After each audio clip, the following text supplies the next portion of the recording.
Hi guys! Welcome back again to my YouTube channel. So for today's video, another paninda na naman po dito sa aking tindahan. Syempre, unang-una na isi-share ko sa inyo etong paborito sa aking tindahan ng mga bata guys, ice cream marshmallow. May nakita lang akong isang tindahan owner guys, vlogger din siya and nagbebenta siya ng ganito guys. Yun nga lang, sa Shopee niya yun nabibili. Gusto ko din sana umorder nun kaso nga palagi siyang sold out. And buti na lang meron akong nahanap doon sa pinagkukunan ko ng mga candies. And eto naman guys, kahawig niya yung Star Cup na paninda guys. Chocolate yung laman and meron siyang circle na biscuit guys. Isa din to sa mabenta dito sa aking tindahan. Bumili lang ako ng 2 pack. And guys, meron din nga pala akong bagong paninda dito sa aking tindahan. Ito yung saging choco guys. Para siyang nips guys pero nakapack siya ng ganyan. Next naman tayo, isa sa mga paborito din ng mga bata dito sa aking tindahan guys. Ito yung fruit sour belt. Ang sarap nito guys. Matamis siya na medyo may pagkaasim-asim ganun yung lasa niya. Medyo pricey lang siya pero binebenta ko naman siya dito sa aking tindahan ng 3 pieces for 5 pesos. Para kahit papaano meron naman tayong tutubuin. At syempre hindi mawawala yung mga chichirya dito sa aking tindahan guys at mga iba't ibang klase din na mga candies kagaya nitong lollipop.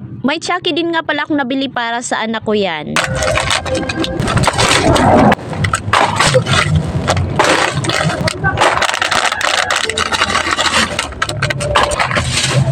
Ang sarap pakinggan ng ASMR no. Bihira lang talaga ako gumawa ng ASMR video guys kasi nga yung tindahan ko is malapit lang siya sa gilid ng kalsada guys. So sobrang ingay talaga dito kapag nagpo-promote ako ng mga product o kaya naman nagbi-video ako guys. Pagpasensyahan nyo na kung voice over lang muna tayo sa ngayon. O ayan, napahaba na tuloy yung kwento natin. By the way nga pala, bumili ako nitong flower bouquet paper. Magdi-DIY bouquet nga pala ako later. Kasi nga malapit na yung birthday ng mama ko and may bala kaming i-surprise siya. Bumili na din nga pala ako ng pantali sa bouquet. Meron na nakalagay na happy birthday. Siya nga pala guys, kasama ko yung anak ko sa pamimili kaya naman napabili ako nitong watercolor kasi nga gusto niya. 37 pesos nga pala yan. And sinamahan ko na nitong flick stick na ballpen guys. Palagi kasi itong sold out dito sa aking tindahan and palaging hinahanap ito ng mga customer ko. And syempre dahil malapit na nga yung birthday ni mama, bumili na din ako ng birthday decoration. Eto nga pala yung binili ko na party balloon set. 135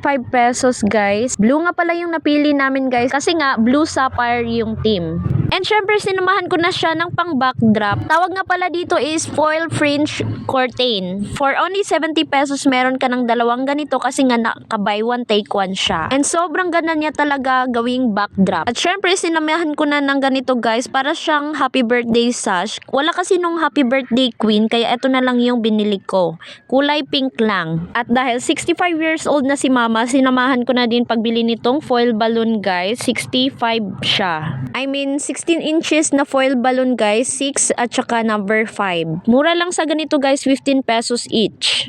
Meron din nga pala akong nakita doon na fairy light. Bumili na din ako guys, 35 pesos, 2 na kasi nga naka-buy one take one siya. Etong isa ilalagay ko sa backdrop, eto namang isa is ilalagay ko sa bouquet. Para naman maganda talaga tingnan. Eto naman another paninda ko dito sa aking tindahan guys. Bumili ako ng mga baonan kasi nga merong naghanap dito at saka yung medyas na kulay black. Puhunan nga pala sa medyas na ganyan guys is nasa 130 plus. Nakalimutan ko na guys. And yung bintahan ko dyan is 3 pair for 50 pesos. Dito naman sa mga baonan guys, mura lang to guys. 18 pesos yung puhunan guys. And yung bintahan ko guys is 35 pesos each. Bumili lang ako ng 6 na piraso guys. Meron tayong kulay blue, pink at saka green. And lastly na pinuntahan ko guys, eto siya. Yung mga product na mga damit, ayan. Bumili ako ng short na panlalaki guys. Botak yung kanyang design, kulay black. Meron na yung packet guys ha.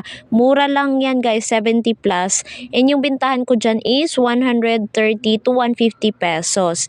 Dito naman sa mga ganitong short guys, kulay black. So dalawa akong meron dyan guys ha, kulay black at saka kulay brown. Chalice yung kanyang tela guys. And mura lang to guys sa kanila guys ha. Puhunan dyan 50 pesos.